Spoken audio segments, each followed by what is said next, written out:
तो चलिए आज के इस डरावने और रहस्यमयी विश्लेषण में गोता लगाते हैं। देखिए, फ्लैट नंबर 18 कोई आम जगह नहीं है। ये एक ऐसा खौफनाक उदाहरण है जो हमें बताता है कि अनसुलझे दर्द और गहरे सदमे का अंजाम आखिर कितना भयानक हो सकता है।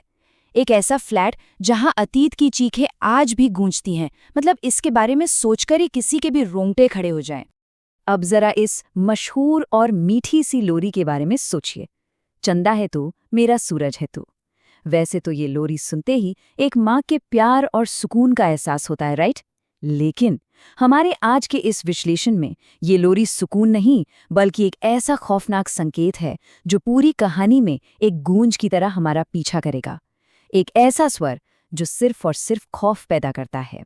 तो इस कहानी की शुरुआत होती है रौनक और उसकी पत्नी जूही से। रौनक एक सिविल इंजीनियर है और उसे अपनी कंपनी की तरफ से एक पीले रंग की इमारत में फ्लैट अलॉट हुआ है। 5 घंटे के लंबे और थका देने वाले सफर के बाद फाइनली वो अपनी मंजिल पर पहुंचते हैं।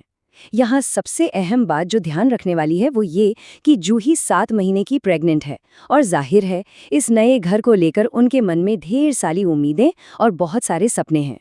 लेकिन उनका स्वागत बिल्कुल वैसा नहीं होता जैसा उन्होंने सोचा था।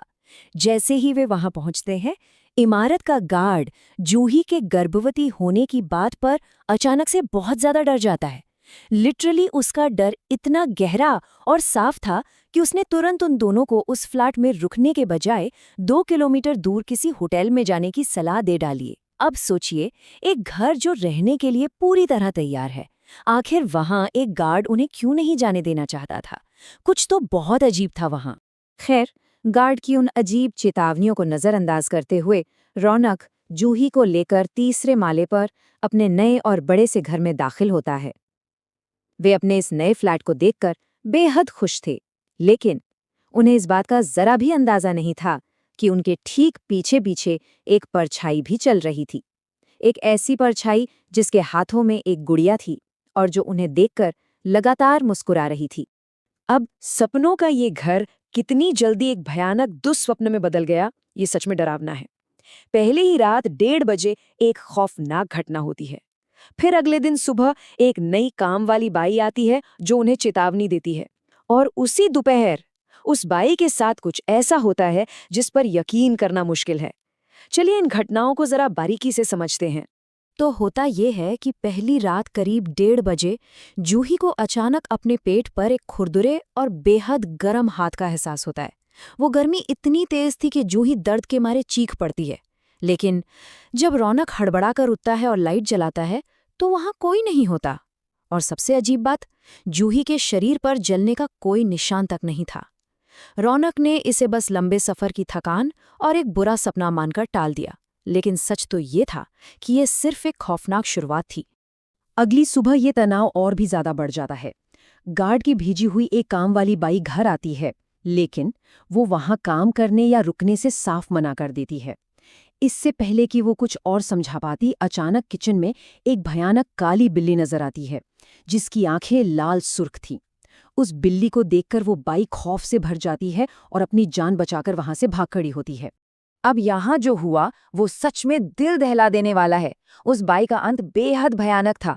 डर के मारे बदहवास भागती हुई बाई जैसे ही लिफ्ट में पहुंचती है, वो देखती है कि वो काली बिल्ली पहले से वहां मौजूद है, और देखते ही देखते वो बिल्ली जोर जोर से रोते हुए एक भयानक साई में बदल जाती है। उसके रोने की आवाज इतनी तेज और खौफनाक थी कि बाई के कान, नाक और मुंह से खून बहने लगता है, और वहीं उसकी दर्दनाक मौत हो जाती है। उसी शाम घर का माहौल और भी ज्यादा भारी और घुटन भरा हो जाता है। जूही जब बालकनी में बैठी थी तो अचानक उसे वही लोरी सुनाई देती है, चंदा है तू, मेरा सूरज है तू। और सबसे ज्यादा हैरान करने वाली बात तो ये थी कि इस लोरी को सुनकर जूही की कोख में पल रहा बच्चा भी बहुत तेजी से किक करने लगता है, मानो वो उस अदृश्य आवाज को साफ साफ महसूस कर रहा हो। तो आखिर वो लोरी गा कौन रहा था? मानसिक खौफ अब बिल्कुल अपने चरम पर था। जूही बुरी तरह डरी हुई थी, लेकिन जब वो रौनक को ये सब बताती है तो रौनक कहता है कि उसे तो कोई आवाज सुनाई नहीं दी। वो जूही के डर को बस ज्यादा वेब सीरीज देखने का नतीजा बताकर टाल देता है। लेकिन जूही, वो अंदर तक जानती थी कि उसने जो महसूस किया वो कोई भ्रम नहीं था। उस घर में उनके अलावा कोई और भी था। और फिर आता है वो भयानक मोड़। एक रोंगटे खड़े कर देने वाली आवाज गूंजती है, ये बच्चा मेरा है, इसे मुझे दे दो। जब रौनक जूही को बेडरूम में ले जाता है तो फाइनली वो साया सामने आ जाता है। वो साया बेड पर अपनी गुड़िया को सुला रहा था। अब रौनक भी उस खौफ को अपनी आंखों से देख रहा था, जिसे वो अब तक सिर्फ अपनी पत्नी का वहम मान रहा था। ये इस पूरी घटना का सबसे दर्दनाक और खौफनाक हिस्सा है। कमरे का दरवाजा अचानक बहुत जोर से बंद हो जाता है और लाख कोशिशों के बाद भी नहीं खुलता। वो काली बिल्ली रौनक के चेहरे को बुरी तरह नोच डालती है और वो साया वो हवा में तैरने लगता है और उसके हाथों में एक मृत शिशु नजर आता है। इस भयानक मंजर को देखकर जूही दहशत के मारे बेहोश हो जाती है और दुखद रूप से उसका मिसकैरेज हो जाता है। उनका आने वाला बच्चा हमेशा हमेशा के लिए उनसे छिन जाता है। अब जरा यहाँ रुककर देखिए कैसे दो बिल्कुल अलग सच्चाइयों का एक खौफनाक टकराव हुआ। एक तरफ जूही थी जो 7 महीने की प्रेग्नेंट थी, पति के प्रमोशन के बाद नई उम्मीदों के साथ नए घर में आई थी, खुश थी। और दूसरी तरफ वो भूत था जो कभी मां नहीं बन सकी, जिसने एक गुड़िया को ही अपना बच्चा मान लिया था और जो गहरे मानसिक तनाव में डूबकर पागलपन की हद तक जा चुकी थी। ये दोनों अलग अलग दुनियाएं फ्लैट नंबर 18 में एक बेहद भयानक रूप में टकराईं। इस काली रात के बाद कहानी अगले दिन अस्पताल में पहुंचती है। वो गार्ड जो अब गहरे अपराध बोध से भर चुका था, आखिरकार अपनी चुप्पी तोड़ता है और उस फ्लैट का वो काला इतिहास सबके सामने लाता है। यहाँ आकर हमें पता चलता है कि यार ये सिर्फ एक भूतिया कहानी नहीं है, बल्कि इसके पीछे एक बहुत बड़ी और दर्दनाक मानवीय त्रासदी छिपी है। चलिए उस काले इतिहास के पन्ने पलटते हैं। उस अतीत को गहराई से समझने के लिए हमें इस मेडिकल टर्म को समझना होगा, सरोगेट मदर। दरअसल फ्लैट के पिछले किराएदार की पत्नी मां नहीं बन सकती थी। इस वजह से उसकी मानसिक स्थिति इतनी खराब हो गई थी कि वो एक गुड़िया को ही अपना बच्चा मानती थी। तो डॉक्टर की सलाह पर बच्चे के लिए उन्होंने एक सरोगेट मदर का सहारा लिया। ये कदम उन्होंने अपना परिवार पूरा करने के लिए उठाया था, लेकिन असल में यही कदम उनकी बर्बादी की सबसे बड़ी वजह बन गया, क्योंकि उस सरोगेसी ने एक बेहद खतरनाक मोड़ ले लिया था। सरोगेट मदर ने पति को ब्लैकमेल करना शुरू कर दिया। उसने बिल्कुल साफ शब्दों में कह दिया कि या तो वो अपनी पत्नी को मारकर उसकी जगह उसे दे दे या फिर वो बच्चे को हमेशा के लिए लेकर चली जाएगी। सोचिए, इस एक धमकी ने एक लालची इंसान को कुछ ऐसा करने पर मजबूर कर दिया जिसकी कोई कल्पना भी नहीं कर सकता।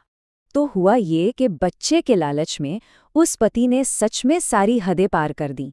उसने अपनी मानसिक रूप से बीमार पत्नी और उसकी उस प्यारी गुड़िया को घर में ही जिंदा जला दिया।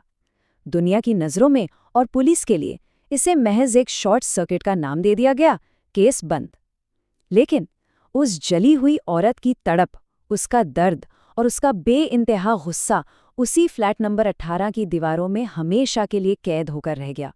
और ये दुखद विडंबना देखे, उस औरत की आत्मा उसी घर में भटकती रही। जब उसने जूही को प्रेग्नेंट देखा तो उसके गहरे सदमे ने उसे ये सोचने पर मजबूर कर दिया कि जूही ही वो सरोगेट मदर है जिसने उसे धोखा दिया था और उसकी जान ली थी। ये पूरी तरह से एक दिशाहीन बदला था, एक ऐसी भयानक सजा जो उस मासूम इंसान को मिली जिसकी इस पूरी त्रासदी में रत्ती भर भी कोई गलती नहीं थी। इस खौफनाक हादसे ने जूही की मानसिक स्थिति को पूरी तरह से तबाह कर दिया। अपने बच्चे को इतनी भयानक परिस्थितियों में खोने के बाद वो अपना दिमागी संतुलन खो बैठी। रौनक उसे उस मनहूस शहर से बहुत दूर ले गया, लेकिन वो सदमा आज भी वहीं है। लोग कहते हैं कि फ्लैट नंबर 18 में आज भी देर रात गए उस गुड़िया को सुलाने वाली लोरी की डरावनी आवाजें गूंजती रहती हैं।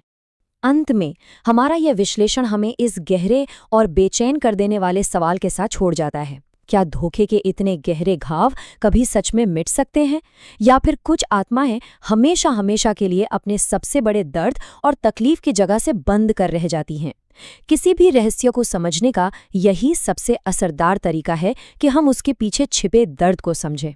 आज के इस विश्लेषण में बस इतना ही।